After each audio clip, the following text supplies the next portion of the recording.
கர்த்தருடைய பரிசுத்த நாமத்துக்கு ஸ்தோத்திரம். இன்றைய தினத்துக்கான தேவனுடைய வார்த்தையானது நீதிமொழிகள் 10ஆம் அதிகாரத்திலே, நீதிமொழிகள் 10ஆம் அதிகாரம் அந்த 24வது வசனத்தை பார்க்கும் பொழுது, நீதிமான் விரும்புகிற காரியம் அவனுக்கு கொடுக்கப்படும் என்று சொல்லி பார்க்கிறோம். அதாவது நீதிமான் விரும்புகிற காரியம் அவனுக்கு கொடுக்கப்படும். நமக்கு தெரிந்த ஒரு காரியம், நீதிமான் என்று சொல்லும் பொழுது எசேக்கியேலிலே வாசிக்கிறோம், கர்த்தருடைய கட்டளைகளை கை கொண்டு நடக்கிறவன், உண்மையாக இருக்கிறவன் நீதிமான்.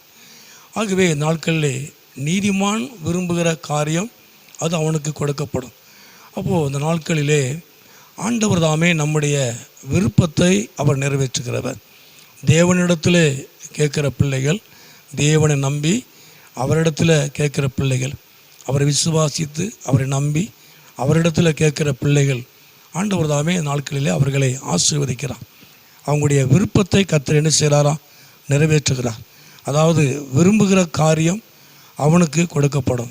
நீங்கள் விரும்புகிற காரியம் உங்களுக்கு கொடுக்கப்படும் என்று சொல்லி வேதத்தில் வாசிக்கிறோம். ஆண்டவர் தாமே இந்த நாட்களில் உங்கள் வாழ்க்கையில் நீங்கள் விரும்புகிற காரியத்தை, நீங்கள் எதிர்பார்க்கிற காரியத்தை அவர் தாமே நிச்சயமாக இந்த நாட்களிலே அவர் செய்வார். நம்ம மத்தேயுல கூட ஒரு வசனத்தை வாசிக்கிறோம். மத்தேயு அந்த 15ஆம் அதிகாரத்திலே அந்த 28 வசனத்தில் கூட வாசிக்கிறோம். கானானிய ஸ்திரியை குறித்து ஆண்டவர் சொல்லும்போது, உன் விசுவாசம் பெரியது, நீ விரும்புகிறபடி உனக்கு ஆகட்டும் ஆகட்டும் என்று சொன்னார். உனக்கு ஆக கடவுள், அதாவது நீ விரும்புகிறபடி உனக்கு ஆகட்டும். ஆண்டவராக இயேசுவை பின்பற்றுகிற ஒரு காரியம், தன் மகளுக்காக ஆண்டவரே என் மகளை குணமாக்க வேண்டும் என்று சொல்லி ஆண்டவரை பின்பற்றி போனான். கர்த்தருக்கு மகிமை உண்டாவதாக. ஆண்டவர் திரும்பி பார்த்து சொல்லும் பொழுது, உன் விசுவாசம் பெரியது, நீ விரும்புகிறபடி உனக்கு ஆகட்டும். உன்னுடைய விருப்பம் என்னையோ, உன்னுடைய விருப்பம் எதுவோ அது உனக்கு நடக்கட்டும். அப்போ இந்த நாட்களிலே சங்கீதத்தில் கூட 20ஆம் அதிகாரத்தில் கூட வாசிக்கிறோம், அவர் உமது மன விருப்பத்தின்படி உமக்கு தந்தருளி. அப்போ நிச்சயமாய் ஆண்டவர் தாமே இந்த நாட்களில் உங்கள் மன விருப்பத்தை கர்த்தர் நிறைவேற்றுவார்.